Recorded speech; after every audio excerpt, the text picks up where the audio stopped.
Bertemu kembali. Siasatan kes kematian kanak-kanak autism Zain Ryan Abdul Matin sudah masuk hari keempat. Polis sebelum ini akui buntu mencari suspek kerana maklumat yang dikumpul sangat terhad. Kita nak bersama dengan Hasimi Muhammad untuk perkembangan hari ini. Silakan Hasimi untuk laporannya. Baik, terima kasih Gigi. Di studio langsung kita bawakan perkembangan dari lokasi kejadian penemuan mayat Zain Ryan Abdul Matin di kawasan Apartmen Damai, Petaling Jaya ketika ini. Semana Gigi maklumkan hari ini telah pun memasuki hari keempat siasatan sejak mayat Zain Ryan ditemukan pada Rabu malam lalu. Dan ketika ini operasi menjurus kepada usaha untuk menjaki dan mengesan suspek utama yang terlibat dalam pembunuhan kanak-kanak malang tersebut. Dan kalau dapat dikongsikan keadaan sekitar setakat jam 12 tengah hari ini, di belakang saya ini, saya boleh maklumkan ini antara lokasi kejadian yang menjurus kepada penemuan mayat Zain Ryan. Namun kita difahamkan mungkin ia tidak dapat terhad untuk media memasuki kawasan tersebut kerana itu antara salah satu lokasi siasatan yang sedang dijalankan oleh pihak berkuasa ketika ini. Dan untuk kita memahami keadaan di lokasi kejadian ini juga, di sebelah kanan saya ketika ini merupakan Blok R yang menempatkan kediaman bagi Allahyarham Zain Ryan dan juga keluarganya. Dan ketika ini pengamal media seperti mana sebelum ini berkampung di sini untuk mendapatkan perkembangan terkini mengenai status pembunuhan Zain Ryan.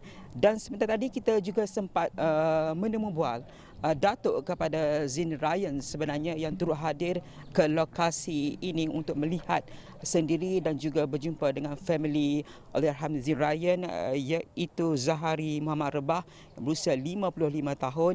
Dan kita sempat juga bertanyakan mengenai salah satunya berkaitan dengan harapan beliau masuki hari keempat operasi siasatan melibatkan kes pembunuhan Zain Ryan ini. Pertama ditekankan bahawa satu, supaya pihak di luar sana khususnya warganet untuk tidak melakukan spekulasi berhubung kejadian pembunuhan ini dan biarkan pihak berkuasa khususnya PDRM untuk menyiasat sehingga menjejaki suspek atau pedalang yang terlibat dalam kes pembunuhan tersebut.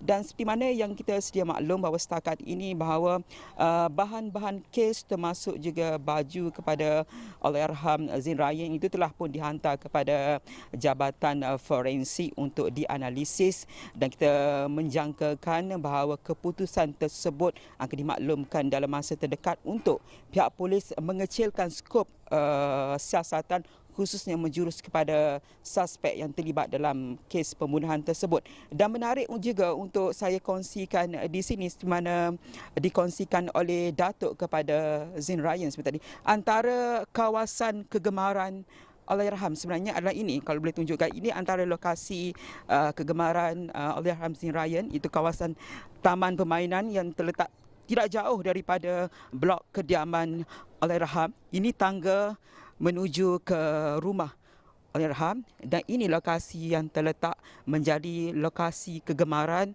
Allahyarham. Dan kita tak tanyakan adakah Allahyarham ini sering berada sendirian. Tidak pernah sebenarnya ditekankan oleh Datuk Allahyarham, cucunya itu tidak pernah ditinggalkan sendirian. Kalau ada, sentiasa bersama dengan ibu bapa dan juga ahli keluarga terdekat yang menemani Allahyarham Zain Ryan. Dan kita tanyakan bagaimana akrabnya hubungan antara Datuk dan juga Allahyarham Zain Ryan ini. Diceritakan kalau seminggu tak jumpa Allahyarham ini, beliau sangat rindukan. Ini kan pula kita faham bahawa Allahyarham ketika ini telah pun pergi buat selama-lamanya. Saya juga ajukan beberapa soalan. Pertama mengenai adakah beliau mensyaki mana-mana individu yang terlibat dalam kes ini, termasuk juga ada cubaan berdendam dengan ahli keluarga. Dinafikan oleh Datuk Zahari Muhammad Rebah bahawa tiada kaitan dengan dendam dan mustahil kerana hubungan antara ahli keluarga Zain Ryan dengan jiran dan juga sahabat andai begitu akrab. Jadi motif dendam itu ditepis oleh Datuk kepada Allahyarham Zain Ryan. Dan juga kita tanyakan dakwaan tuduhan mengenai kes penderaan melibatkan Zain Ryan juga ditepis oleh Zahari bahawa maklumkan anaknya ini, cucunya ini berkelakuan sangat baik dan disenangi oleh jiran-jiran di kawasan ini dan mustahil untuk berlaku kes penderaan termasuk daripada ahli keluarga Allahyarham Zain Ryan.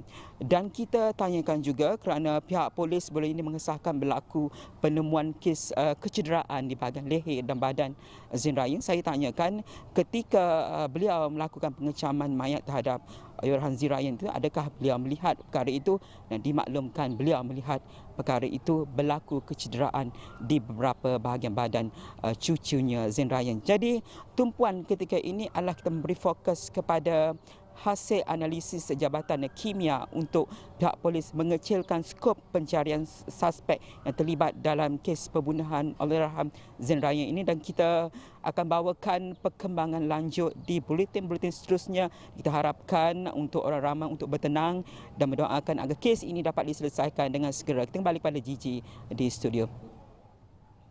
Baik, terima kasih Hasimi Mohamad. Kita akan nantikan laporan penuh daripada Hasimi berkaitan dengan kes kematian Zain Ryan.